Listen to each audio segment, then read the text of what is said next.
साथ अगर कोई घटना हो जाती है तो बड़ी सजा दिलाना चाहते हो। कोई पूरे हिंदुस्तान को लूट के चला जाए, पहले महमूद गजनवी लूट के चला गया, दूसरे बादशाह वो लूट के चले गए, तो जो भी भारत की संपत्तियों को बर्बाद करेगा, लूटेगा, उसके खिलाफ एफआईआर भी दर्ज होगी, उसके पेट से वो माल निकाला भी जाएगा। ये भारत की संपत्तियां हैं।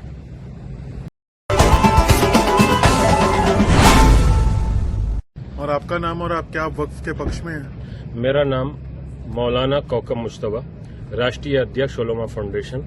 उसी का आज वफद जेपीसी कमेटी के सामने पेश हुआ था, जिन्होंने अपने जो पॉइंट थे वो रखे हैं, इसलिए कि जब से 1954 से वक्फ एक्ट बना है और उस 1995 तक और 2024 तक औकाफ को बर्बाद किया गया है।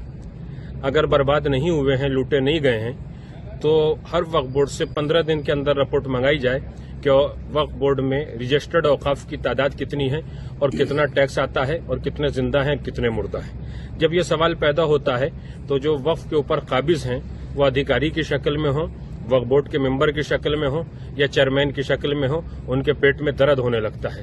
वक्फ प्रॉपर्टी किसी का जाती माल नहीं होती है। मुतवल्ली और चेयरमैन को सिर्फ इतना हक हासिल है कि वो उसकी हिफाजत करे, लेकिन वक्फ बोर्ड की जितनी भी प्रॉपर्टी है, जब वाकिफ ने वक्फ कर दी तो वो भारत की होती है, भारतवासियों की होती है, मानवता के लिए होती है, जिस काम के लिए की गई है उसके लिए होती है।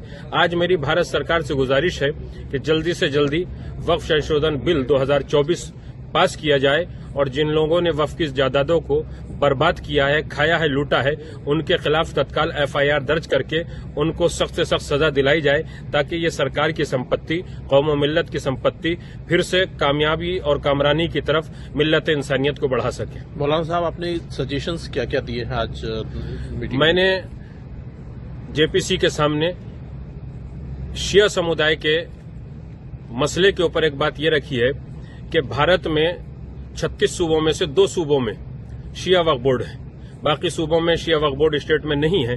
तो मैंने कहा है कि इन 2 सूबों से वक्फ बोर्ड को खत्म करके पूरे भारत का शिया वक्फ परिषद की शक्ल में, शिया वक्फ बोर्ड की शक्ल में या शिया वक्फ काउंसिल की शक्ल में एक बना दिया जाए, ताकि किसी भी सूबे में किसी शिया को परेशानी न हो।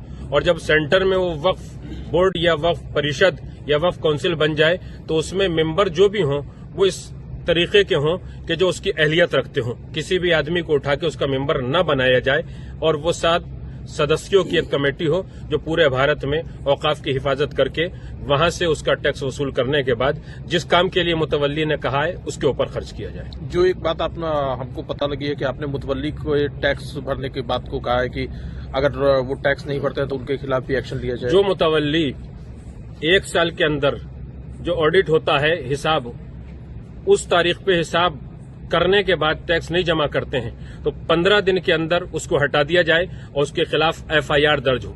इसी एफआईआर से दर्ज होने से डरने के लिए मौलाना अरशद मदनी जैसे बहुत से मौलवी हिंदुस्तान के अंदर हाय तौबा मचाए हुए हैं कि वक्फ बिल पास न हो, वक्फ बिल पास न हो, वक्फ बिल पास न हो। अरे तुम्हारे साथ अगर कोई घटना हो जाती है तो बड़ी सजा दिलाना चाहते हो। कोई पूरे हिंदुस्तान को लूट के चला जाए, पहले महमूद गजनवी लूट के चला गया, दूसरे बादशाह वो लूट के चले गए, तो जो भी भारत की संपत्तियों को बर्बाद करेगा, लूटेगा, उसके खिलाफ एफआईआर भी दर्ज होगी, उसके पेट से वो माल निकाला भी जाएगा। ये भारत की संपत्तियां हैं।